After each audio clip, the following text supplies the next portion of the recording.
Baik, Assalamualaikum warahmatullahi wabarakatuh. Kali ini saya akan mempresentasikan hasil proposal saya yang berjudul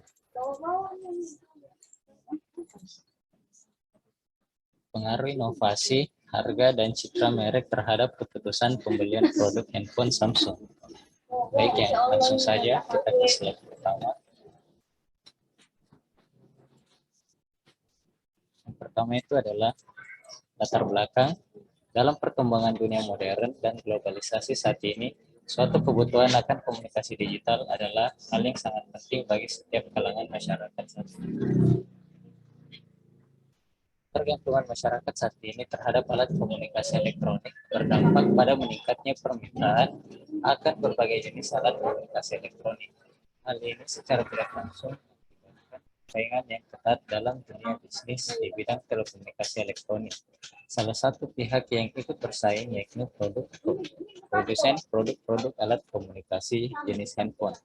Saat ini, banyak perusahaan handphone bersaing secara ketat dengan menawarkan berbagai jenis produk baru dengan berbagai inovasi daripada produk-produk sebelumnya. Setiap perusahaan menyatakan bahwa mereka memberikan kemudahan dan mengikuti kebutuhan para konsumen untuk menarik minat pembeli. Selain inovasi-inovasi yang diberikan, citra merek juga mempengaruhi tingkat daya tarik konsumen terhadap barang atau jasa yang ditawarkan. Saat ini, banyak sekali bermunculan merek handphone dengan berbagai model, desain, dan spesifikasi dengan harga yang cukup bersaing. Bagi perusahaan yang bergerak di bidang elektronik, khususnya handphone, kondisi ini merupakan peluang untuk menguasai pasar di bidang handphone. Perusahaan handphone yang ada di Indonesia sangat banyak diantaranya Samsung, Xiaomi, Apple, Sony, dan lain-lain. Berikut ini adalah tabel-tabelnya.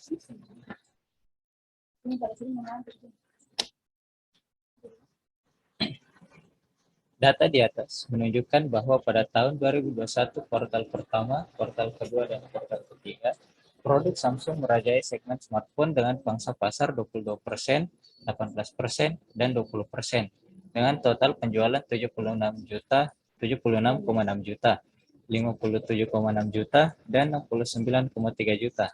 Namun, pada kuartal keempat, Samsung turun menjadi urutan kedua terbesar dan terkuat di dunia smartphone dengan pangsa pasar 19% dengan penjualan 69 juta. Meskipun Samsung turun pada kuartal keempat menjadi urutan kedua, setidaknya Samsung yang merajai pada kuartal 1, kuartal 2, dan kuartal 3 global smartphone. Selanjutnya adalah rumusan masalah. Yang pertama adalah, apakah inovasi produk berpengaruh secara parsial terhadap keputusan pembelian handphone Samsung? Kedua, apakah citra merek berpengaruh secara parsial terhadap keputusan pembelian handphone Samsung? Yang ketiga, apakah harga berpengaruh secara parsial terhadap keputusan pembelian handphone Samsung?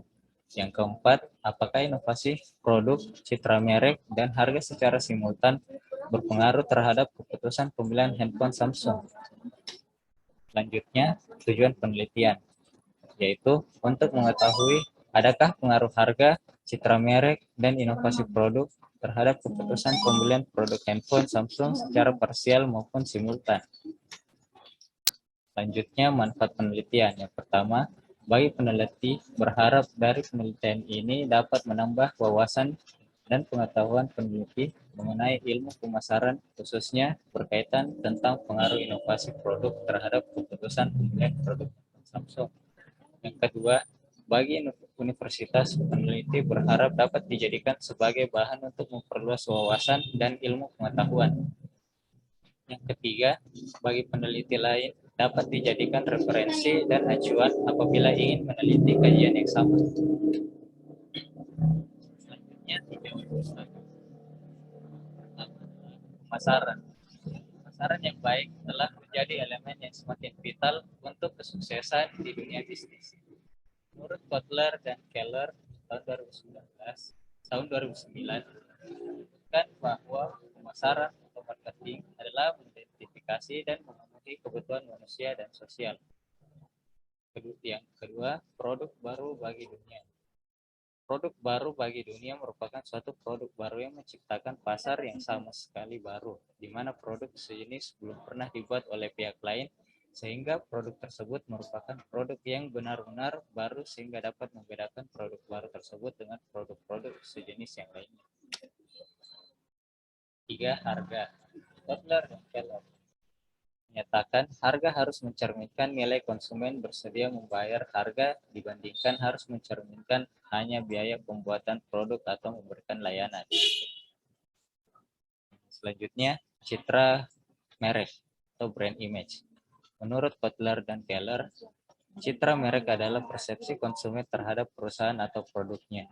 Menurutnya, citra tidak dapat ditanamkan dalam pikiran konsumen dalam semalam atau disebarkan melalui Merem Estoriam satu media saja. Sebaliknya, citra tersebut harus disampaikan melalui tiap sarana komunikasi yang tersedia dan disebarkan secara terus-menerus karena tanpa citra yang kuat sangatlah sulit bagi sebuah perusahaan untuk menarik pelanggan baru dan mempertahankan pelanggan yang sudah ada. Terakhir, inovasi produk. Inovasi adalah proses menciptakan gagasan baru dan menjalankan dalam prakteknya. Inovasi merupakan ide-ide baru dalam produk, sehingga hasilnya yang lebih baik. Dalam organisasi perusahaan, inovasi dalam dua bentuk yaitu inovasi produk yang menghasilkan barang atau jasa berupa atau baru atau perbaikan dari yang telah ada dan inovasi proses yang menghasilkan cara baru dalam mengerjakan sesuatu proses. Selanjutnya adalah kerangka konseptual. Variabel yang digunakan dalam penelitian ini meliputi 3 variabel independen dan 1 variabel independen, yaitu yang pertama adalah variabel independen X, yaitu X1 inovasi, X2 harga, X3 citra merek. Yang kedua adalah variabel dependen, yaitu Y, yaitu keputusan pembelian. Pertama adalah inovasi atau X1. Inovasi adalah proses menciptakan gagasan baru dan menjalankan dalam praktiknya. Inovasi merupakan ide-ide baru dalam produk sehingga hasilnya lebih baik dalam organisasi perusahaan inovasi dalam 2 bentuk yaitu inovasi produk dan juga adalah inovasi proses. Di sini kita bisa lihat di inovasi produk ada 3 poin yaitu tambahan fitur, tampilan bentuk, terakhir tambahan manfaat. Yang kedua adalah harga, yaitu X2. Di sini kita bisa lihat di poin-poinnya, yaitu keterjangkauan harga, daya saing harga, kesesuaian harga dengan kualitas produk. Yang ketiga adalah X3, yaitu citra merek. Citra merek lebih unggul, prestige, citra merek yang terpercaya. Dan untuk Y-nya adalah keputusan pembelian, yaitu memberikan rekomendasi pada produk.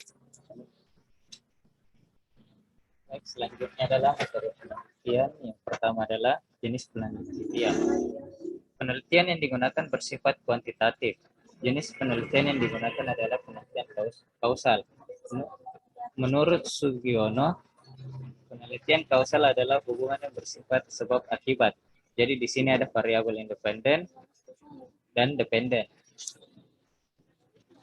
Yang kedua adalah objek penelitian, yaitu yang objek penelitian dan subjek penelitian. Yang pertama adalah subjek penelitian. Subjek penelitian dalam penelitian ini adalah mahasiswa Universitas Negeri Makassar yang pernah menggunakan atau telah membeli produk handphone Samsung. Yang kedua adalah objek penelitian. Objek penelitian dalam penelitian ini adalah citra merek, harga, inovasi, dan keputusan pembelian. Selanjutnya adalah waktu dan lokasi penelitian, yaitu waktunya adalah pada bulan Oktober sampai November tahun 2022. Lokasi penelitiannya yaitu di Universitas Negeri Makassar. Selanjutnya variabel penelitian, yaitu variabel bebas atau independen variabel. Menurut Sugiono, adalah variabel yang mempengaruhi atau yang menjadi sebab timbulnya variabel terikat. Variabel bebas dalam penelitian ini adalah inovasi atau X1, harga X2, dan citra merek X3. Yang kedua adalah variabel dependen. Menurut Sugiono, variabel dependen sering disebut sebagai variabel output, kriteria, dan konsekuen. Dalam bahasa Indonesia, disebut sebagai variabel terikat. Variabel terikat merupakan variabel yang dipengaruhi atau yang menjadi akibat. Karena adanya variabel bebas dan variabel dependen dalam penelitian ini adalah keputusan pemilihan. Selanjutnya, populasi dan sampel. Populasi didefinisikan sebagai kelompok subjek yang hendak dikenai generalisasi hasil dan penelitian. Kelompok subjek ini harus memiliki karakteristik bersama yang membedakannya dari kelompok subjek lainnya. Menurut Widoyono, populasi dalam penelitian ini adalah seluruh mahasiswa Universitas Negeri Makassar yang pernah membeli atau menggunakan smartphone Samsung. Untuk sampelnya, menurut Sugiono, sampel adalah bagian dari jumlah dan karakteristik yang dimiliki populasi tersebut. Sampel dalam penelitian ini adalah sebagian mahasiswa aktif tahun 2019 sampai 2022 Universitas Negeri Makassar yang pernah membeli dan menggunakan smartphone Samsung. Selanjutnya, teknik pengambilan data. Teknik pengambilan data yang digunakan pada penelitian ini adalah teknik non-probability sampling. Teknik pengambilan sampel yang tidak memberikan peluang atau kesempatan sama bagi setiap unsur atau anggota populasi untuk dipilih menjadi sampel.